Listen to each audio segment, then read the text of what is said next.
Okay, so welcome to this session. We'll start quite quickly now for this webinar. I would like to thank again very much Professor Riyad Al-Mahdi for this very nice proposal to prepare a short webinar about a very hot topic, and credit system is quite important thing to deal with. In Europe, it's a hot topic now for engineers to better understand how can we externally strengthen structures and guarantee that there will be no debonding. So, well, Riyad, it's up to you. Let's start when you want, and I will just shut down my my microphone. If you want to ask questions, feel free to use the chat area or directly ask to the Riyad at the end of the presentations. Thanks a lot, and enjoy your webinar. Thanks, Riyad. Oh, thanks very much, Manuel, and thank you for inviting me to give this presentation. Good morning, everyone. If you are in Europe, good afternoon. If you are in if you are in our part of the world. My name is Riyad Al-Mahdi. I'm a professor of structural engineering here at Swinburne University of Technology, and we are situated in Melbourne, Australia. So my presentation is going to be a review of some anchored systems that have appeared either in the literature in the domain of research or in applications in real structures. Anchored systems that are used to improve the efficiency of carbon fiber, glass fiber, any type of FRP system that's used in the strengthening of concrete structures. So I would like to start my slide with a simple introduction about the strengthening of existing structures. It's number one, let me say at the outset here that the popularity of using FRP in strengthening of structures has become widespread. And I'm sure this is evident by the number of publications that are happening around the world, whether it is in the domain of research or in the domain of actual applications. 15 years ago, if we talked about FRP here in Australia, people or engineers were very unwelcoming to the use of this new technology. I'm pleased to report now that the situation here in Australia is FRP has become very popular. In fact, in any retrofitting situation, the FRP is the first option that's considered, and if it doesn't work, then they will go and look at other options. So if we are looking at why this has become popular, the use of new technologies like FRP technology is relatively new. For newly built structures, there are situations where there are design and construction defects, and you want to remedy those defects. And also for newly built structures, there can be changes in use. So, for example, in the use of the building, while you are building it, the function of the building changes due to the requirement of the client. And so that is something that has resulted in the requirement that some additional measures need to be taken into account to satisfy the need of the client. So in existing structures, I mean, things that happen in such structure deterioration, such as concrete spalling, reinforcement corrosion, excessive cracking, and so on, that requires repair. And FRP has become popular in that area. Or in increased loads, and particularly this is the case in bridges. As we know, the bridges were, when they were designed 50 years ago, 25 years ago, 100 years ago, they were designed for different requirements, different load levels, different mass volumes. These are changing, and if we want to extend the service life of the structure to meet the challenges of the new loads, we need to look into strengthening of the bridges. And as I said, FRP has become popular in this regard. Why do we use FRP? I mean, this is a general slide. They are lightweight, non-corrosive, very high tensile strength. They are available in various forms, sheets and strips, and the sheets can be wrapped conform to the geometry of your structure, and they have this property of low installation costs, lower installation costs because of the fact that they are very lightweight.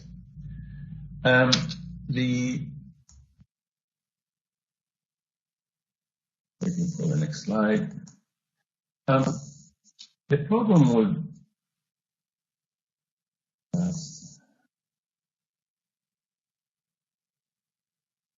just bear with me, I need to get accustomed to the speed of the clicking. Okay. FRP failures. When we use FRP in the strengthening of concrete structures, the most relevant type of failure is failure by premature debonding of the FRP. And this can happen in 3 different modes for flexural members. As you can see in the photograph at the bottom right, and as you see in the illustration sketch on the bottom left.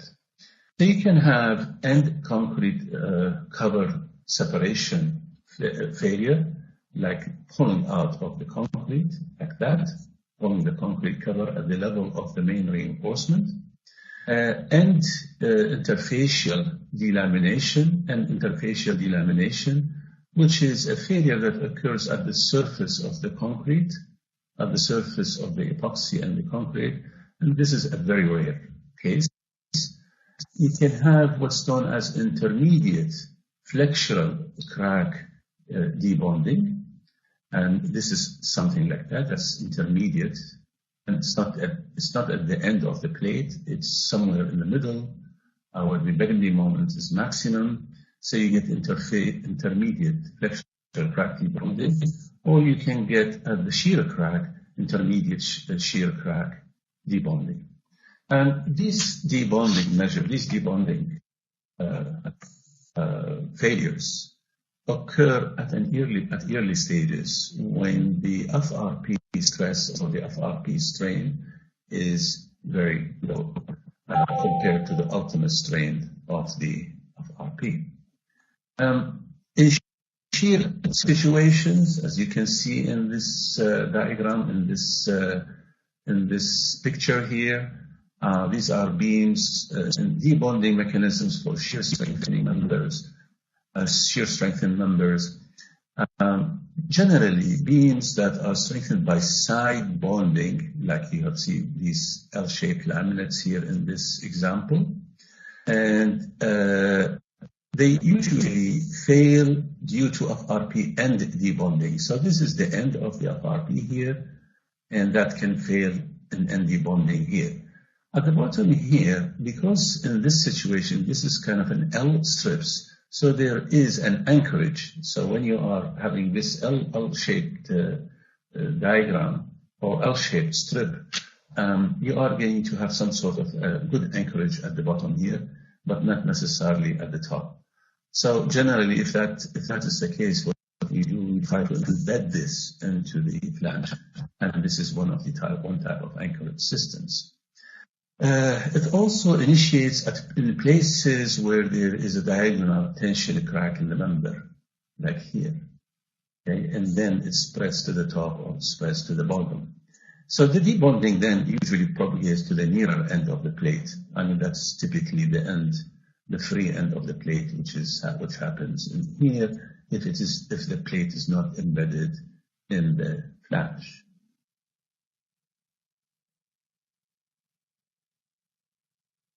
Okay. So FRP anchored systems, whether it is for flexure, whether it's for shear, or whether it is for torsion, torsional phenomenon is comparable to shear phenomenon.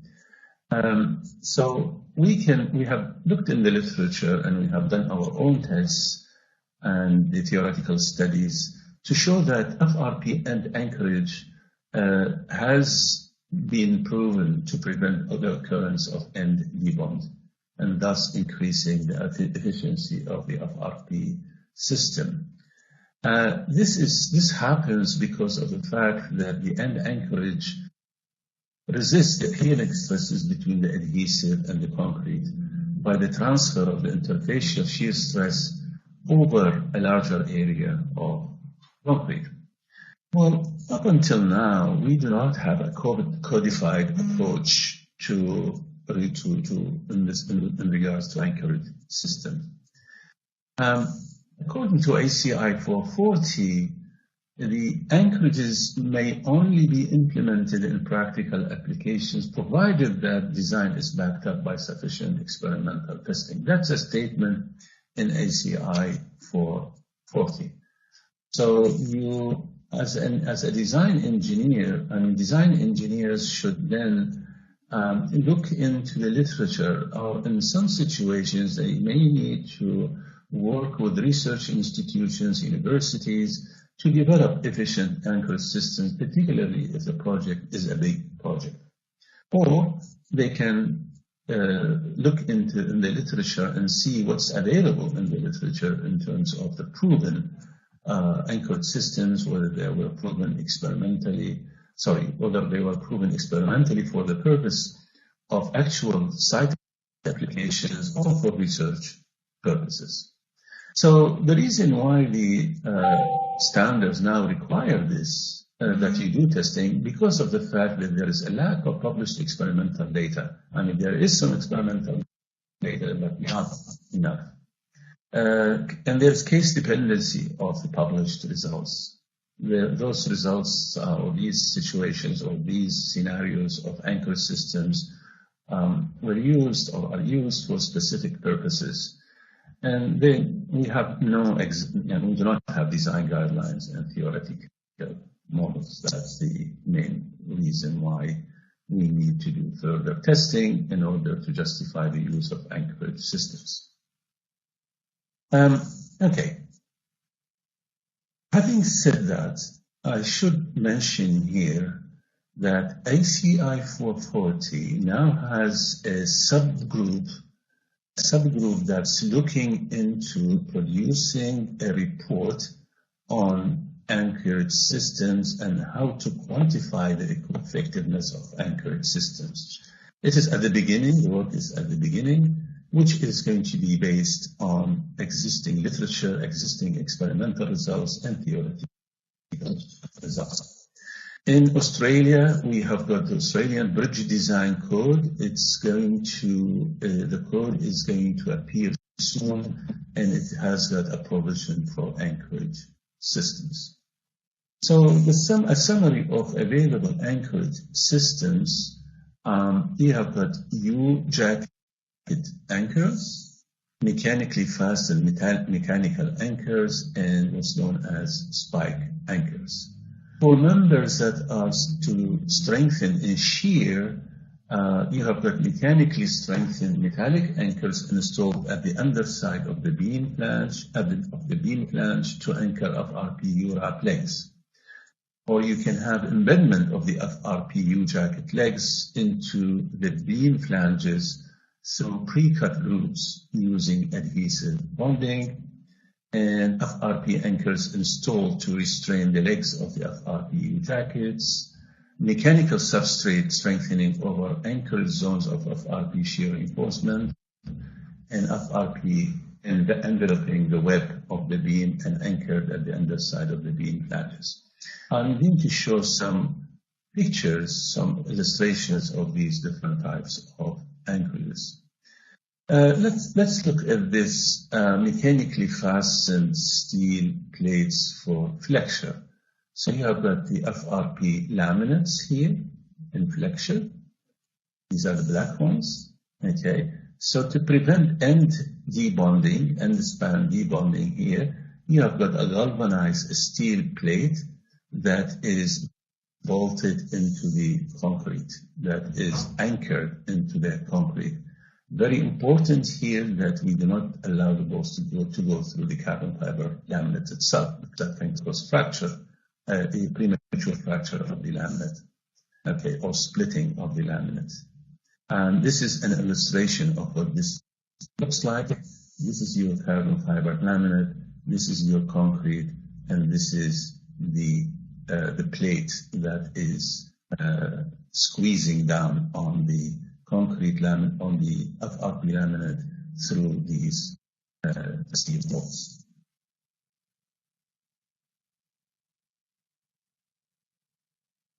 There is the FRP anchorage systems using U-straps, and the U-straps here are usually made of cloth, carbon fiber sheets, okay, and they are at a 45-degree angle, and they are restraining and debond of the carbon fiber laminates here at the end of the beam. And this was tried back in 2006, and we did find them to be to have a certain level of effectiveness. In fact, this was also tried with pre-stressing the FRP by a simple measure, and that is by squeezing a perspex wedge at the bottom here. By squeezing it in, you are inducing pre-tension in the carbon fiber strip. The next slide shows the FRP anchorage systems. FRP anchorage systems, okay, and these are anchors. Okay. Like what you have here is like nails, nailing down the plates at the end of the plates that are pressing down on the carbon fiber. The other one is concrete embedment anchor. What you do here is that, so this is an FRP inflexure that's embedded at the end here of the slab, embedded into the concrete beam. And the embedment here has got a certain embedment depth into the concrete beam, and you have got epoxy that is going to cover the slotted groove here.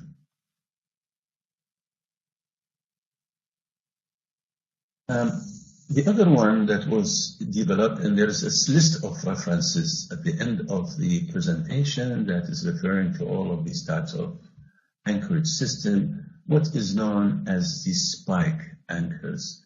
And the spike anchors here are usually used when you are trying to anchor CFRP, carbon fiber reinforced polymers, in the form of fabric, in the form of sheets. Okay, so what you do here is that you get a rope type of carbon fiber, system, and what you do is that you embed it inside, you build like a dowel inside the concrete here, and you fill it with epoxy, and the top part of it, you splay it, you open it, you splay it into and mesh it with the carbon fiber sheet at the top, and you glue it all together. This is known as a bow tie anchor.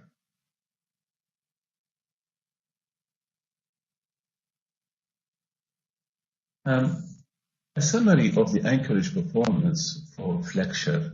We carried out a comprehensive search for the various types of anchorage systems that have been used in the literature, including our own, and we came up with an effectiveness factor.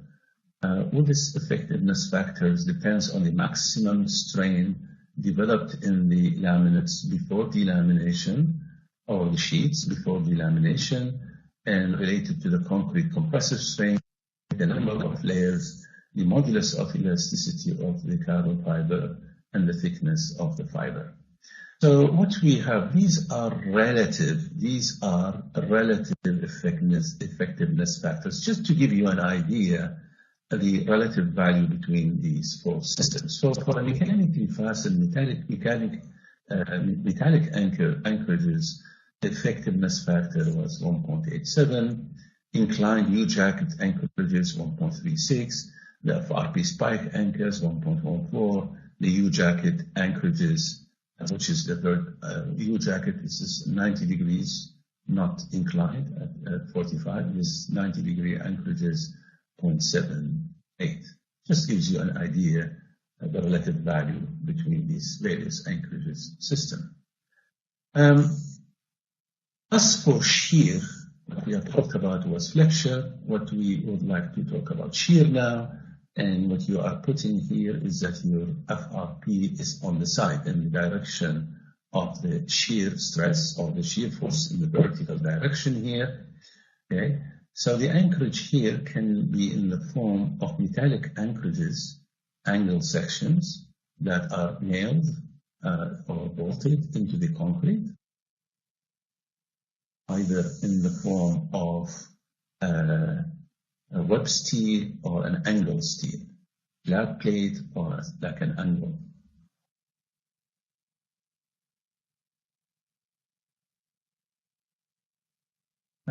The other one is the use discontinuous steel anchorages.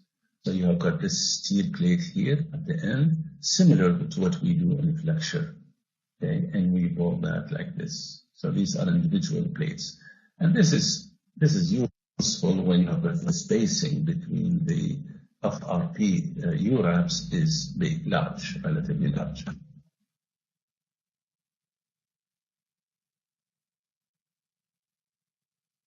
Now, let me talk about patch anchors that we have developed here in Australia for the purpose of using it for a specific project, which is the strengthening of the Westgate Bridge. We came up with a system that uses bidirectional fabric to mitigate the delamination of carbon fiber laminates that are used for shear and torsion. The advantages of the bidirectional FRP is the fact that they are simple to apply, they're simple in concept, simple, easy to apply, and there is no drilling required, fastening or anything like that. You just, like a tape, you stick on the surface of the concrete. And there is an increase in the anchorage strength that we get from this, and materially very, very efficient. So just to give you an idea here, let's say this is your concrete block. The red here is, of course, your epoxy, and this is the laminate. This is the carbon fiber laminate that we want to strain, that we want to anchor, and this is a bidirectional plus minus 45-degree carbon fiber sheet. So the carbon fiber sheet has got fibers in this direction and in that direction, plus minus 45. So the principle is very simple. When you are pulling, when there is tension on the carbon fiber laminate, these stresses are going to transfer through the bidirectional effect of the bidirectional fabric to the adjacent concrete. Technically, what you are doing is that you are increasing the bond area between the laminate and the concrete block. That's what effectively you are doing. Very simple concept. This type of anchorage performance for shear, we found, and this is based on our study, we found that the embedment of the FRP U-jacket legs into the beam flanges gave us an effectiveness factor of very high effectiveness factor. Our patch anchors gave us a lower value, but still high, 3.45. Mechanical substrate strengthening, 2.55. Mechanically fastened metals, metallic plates is 1.76. Now, in this situation here, for the bidirectional fabric, it was extensively used for the strengthening here in Australia of the Westgate Bridge in Melbourne, Australia, back in 2009. The project finished in 2010. So what we have is that we have these laminates, and what we put is a bidirectional fabric to restrain the ends from delaminating. This technique became widespread in Australia. So we have got these, what's known as super T-beam post-tension, pre-tension bridge girders. And this is the carbon fiber laminates, the vertical ones that are used to strengthen the girder in shear. And this is a strip of carbon fiber, bidirectional carbon fiber at the bottom and at the top to restrain or to mitigate the anchorage, to mitigate the end debonding of the laminates. So this has become a standard practice here in Australia based on the original work that we have done for the Westgate Bridge. By the way, the Westgate Bridge strengthening is the largest project in the world in terms of the amount of RP that has been used in any one project. And the reason for that is that this bridge consists of 38 spans, 38 approach spans. Each span is about 68 meters in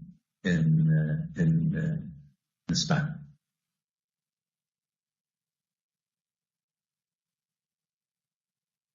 Okay, we have done a lot of experimental investigations into the FRP patch anchors. So what we wanted to prove here from this experimental work is how effective these are and how we can quantify their contribution. So at the initial experimental study that we did for the Westgate Bridge, so we wanted to distribute the laminate adhesive stresses to a greater width of concrete, resulting in increased anchorage strength.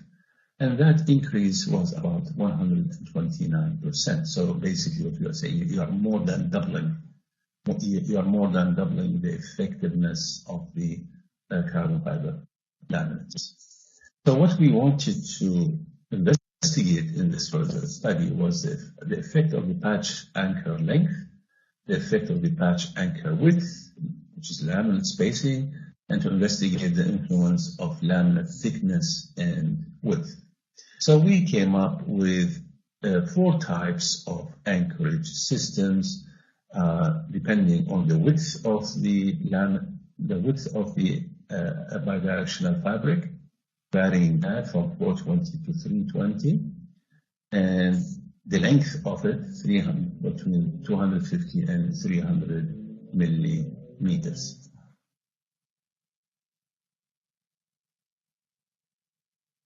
And this is the type of testing that we have used in here. So this is a schematic illustration of this. So we have got, this is our testing machine here.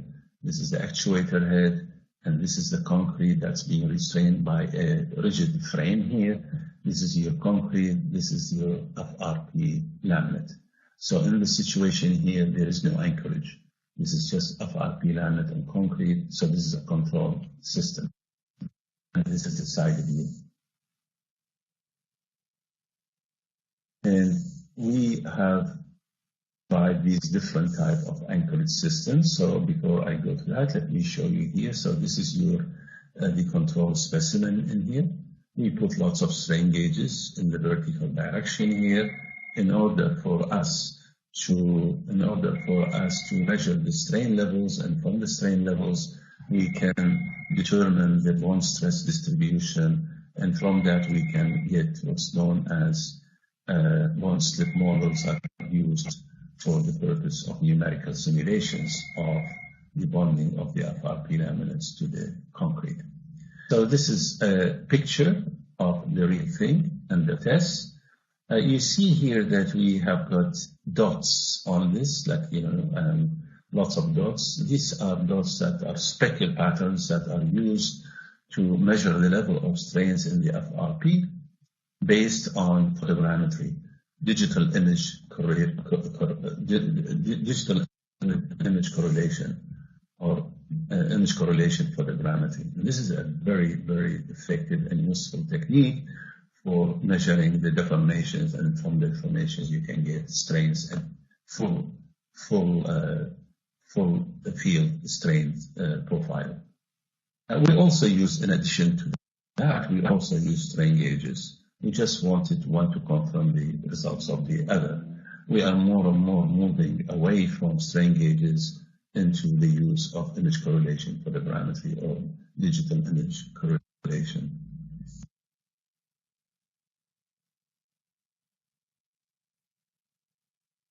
So these are the systems, the anchorage systems that's used. This is your concrete block, this is your carbon fiber laminate, and this is the patch.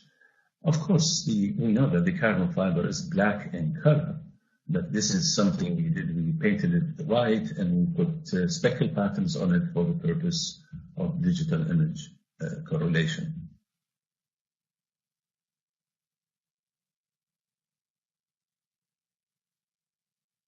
And more photographs of this, and this is like we are looking at the length of the carbon fiber bidirectional fabric and the width as variables in here.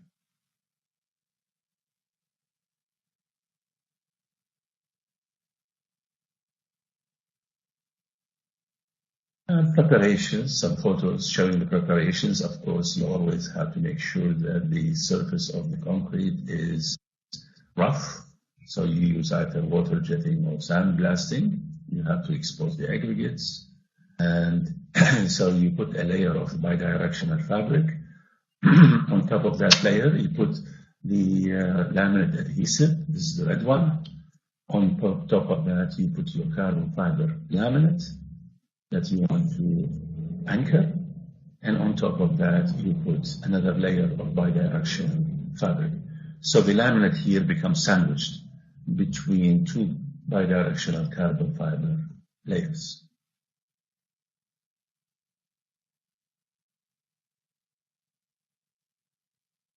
This is what your digital image correlation is going to show you. The strain distribution. So these are like some from the camera that we are using. These are the type of images that you get. But numerically, we get these values. You can take any section anywhere to get the strain profile, deformation and strain profile on the FRP as well as on the concrete. These are the type of dotting that's used for the digital image correlation. These are a set of two cameras that's used. The data acquisition system normally used is 1 Hz, one data point per second. The speckle pattern depends on it has to be random and has got good contrast. The rough, irregular surfaces create shadows, resulting in bias and noise. So this is something that you have to be aware of. And the special attention has to be paid to the lighting. The strain accuracy is between 50 to 100 micro strains. This is relatively low given the level of strains that we get in the laminates and in the adhesive, in the laminate and also in the sheets and on the concrete, which can go in excess of 3,000, 4,000, 5,000 micro strains. So this level of accuracy is considered acceptable, that high level of strain values that develop in the system. Okay, so these are the type of failure. So if you have got a carbon fiber laminate under axial, under single lap shear test situation, you get delamination, and the delamination is, you get in this case, for example, the majority of the surface is that you are pouring on concrete, and we know that, and there is a wedge failure at the top here, and some of the failure debonding occurs at the adhesive level. But most of the failure actually occurs in the concrete.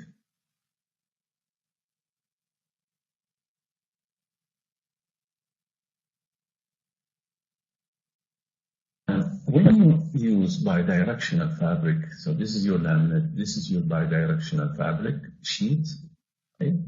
What you are seeing here is that a failure that occurs, such this whole system act as one unit. They act as one unit, so your bond surface is this big, the entire width of the block itself. So the bond area is much higher, and therefore you get a much better efficiency in the value of the load that you can apply on this laminate. And there are some tables here that will show you figures of these. In some situations, we did get a slippage of the carbon fiber laminate through the sandwich arrangement. So you have got these two sheets, one on top of each other, the bidirectional fabric. Sandwiched between them is the carbon fiber laminate. So in some situations was observed for when the width of the laminates was small. We didn't find that for 120 millimeter wide laminates. And this we found also depends on the way you apply the adhesive and also the type of adhesive. But now we have developed, we know what causes this, and what we wanted is to prevent this slippage and to make the system work efficiently as a whole, and to transfer the full bond stress, the full force to the concrete. So what we found was this in the situation for laminates of 120 millimeter wide, 2 millimeter thick. We have got the control specimens, and we have got two specimens that are used with bidirectional fabric. And what we found was that we got a failure of nearly 100 kilonewton, 99.6 in the control, whereas in the anchor specimens with bidirectional fabric, we get 213, 236 kilonewton. In terms of the maximum strain capacity, it increased from 0.25% or 2,535 microstrain to 0.49% and 0.53%. So the failure mode was a pull, which is a pull of the concrete cover. So you can see here the efficiency. The capacity of the laminate increased more than double by using more than double. So you have got 137% increase. And the other one, when you have got 100 millimeter wide laminates with 1.4 millimeter thick, 100 millimeter laminates and 1.4 millimeter thick laminates, okay? And we have got various levels of the anchored systems that we use, depending on the length and width of the anchored systems, and we get these failure values. 82.6 was the control specimen, and these are the values that we achieved for the anchored specimens. On average, there was a 77% increase in capacity. In stage 3, we used 120 millimeter wide and 1.4 millimeter thick laminates, and we got 95%, almost double the capacity. So these are very, very useful results. By the way, we have to keep in mind is that whatever increase that you achieve, this, according to ACI 440, you cannot utilize, no matter what you do, it doesn't allow you, the code doesn't allow you, the guideline doesn't allow you to use more than 4,000 microstrain, 0.4%. This is for the purpose of shear efficiency. It's something related to aggregate interlock, loss of aggregate interlock if you allow this strain to exceed 0.4%. So that's the maximum that even if you achieve 8,000 microstrain, the maximum you are allowed to use is 0.4%, 4,000 microstrains.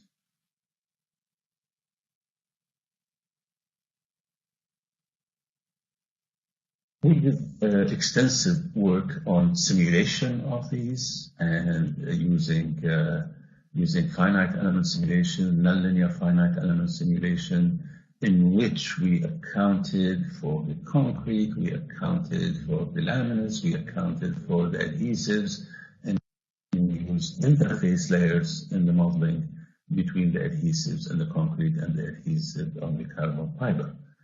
And the bond strip models that were used in this were based on an initial study on the bond strip that you get from the bond strip that you get experimentally, bond strip relationships. So that's why you see the simulation results are quite good compared to the experimental results when you compare the load versus the strain in the carbon fiber laminate. We did also some parametric study to see what effect the concrete strength has on the effectiveness or the level of strain that you can develop in the laminates. So because of the failure, it normally occurs in the concrete, tensile failure of the concrete. So the concrete quality, the concrete type, is going to have an effect, of course, on the maximum strain that you can develop or the efficiency of the carbon fiber laminates. And this is quite evident here. We varied this from 32 MPa, where the strain level or the strain efficiency is about 30.35%.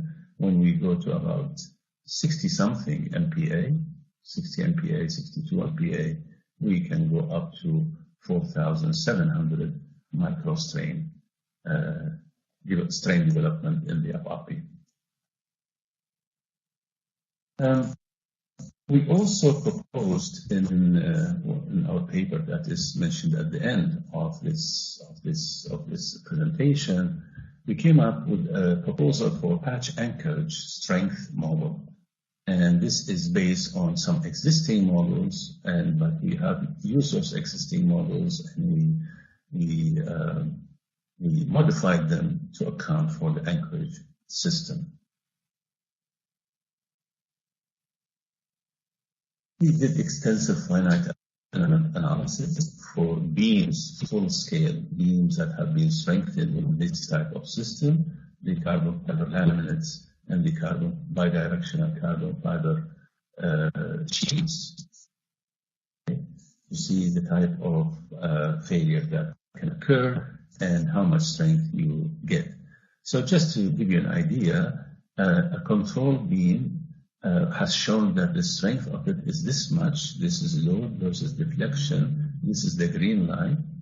And what we found is that when you strengthen this with laminates, but unanchored laminates, you get this level of strength, this blue line. And when you anchor it, when you anchor the laminates with bidirectional fabric, you reach this level of capacity, Not only do you get increase in strength, but also you get a good level of ductility in the beam.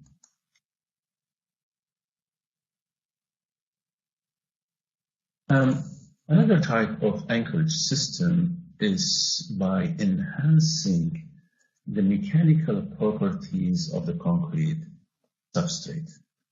And this is something that we have done with the Westgate Bridge.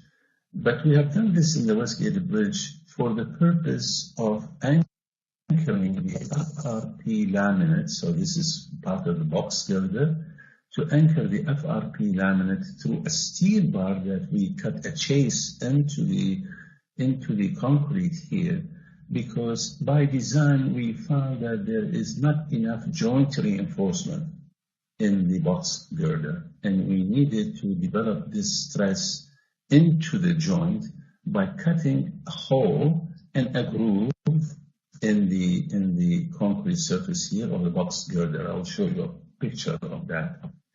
And what we found when we tested this in the laboratory, just the mere fact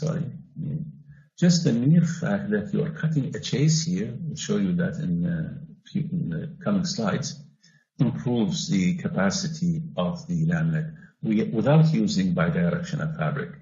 Just cutting a chase here in the concrete, fill it with epoxy, and then you put the laminates on top here, increases the capacity of the laminate because you have improved the substrate here the chase and the epoxy.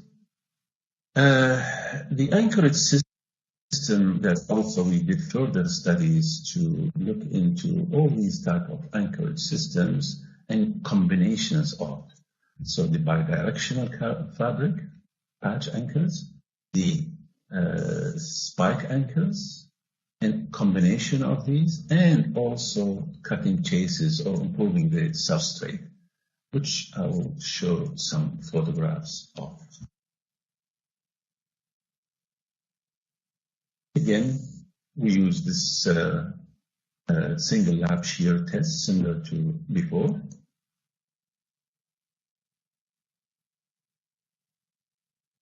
Using image correlation for the grammetry and strain gauges. Okay, so what we looked at is that if we cut chases here, so we cut in the concrete panels, chases, the width of this 30 millimeters, and it has got a depth of a certain depth, and normally the depth of it should not exceed the concrete cover, otherwise you hit the reinforcement, you cut reinforcement. So we fill this with epoxy, these chases, and we put on top of that the carbon fiber layer. The other situation is that we used spike anchors. Keep in mind that those spike anchors that were used in the past, they were used not with laminates, but with sheets. So we decided that we want to know what happens if we use them with laminates rather than sheets. We get still some benefit from the spike anchors. So these are the chases. So the chases were of two types. Chases in the direction of the laminate, so the laminate will go on top here after you fill this with epoxy, or chases that will go perpendicular to the laminate. So the laminate will be in this direction, and these are the chases that get filled with epoxy. And also you have got the spike anchors in here.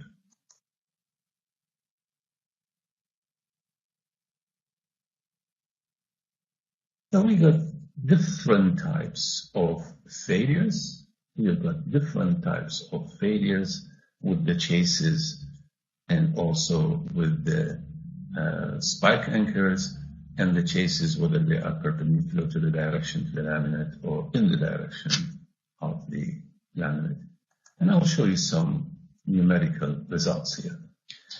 So control specimen, no anchorage system. The failure load will range between 55 to 62 kilonewton, and that's the maximum strain level measured by the strain gauges, strain level measured by the image correlation photogrammetry. So when we use longitudinal chase, so the chase or the channel is in the direction of the laminate, we get more than double improvement, 137%. We went up to a range of values of between 0.52% to nearly 0.6% of strain in the FRP.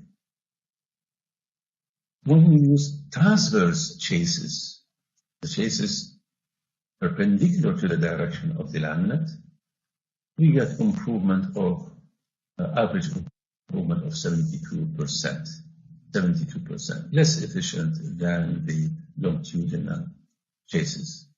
And when we use the spike anchors, we get an improvement of nearly 90%. This is the level of those that we achieved with the spike anchors.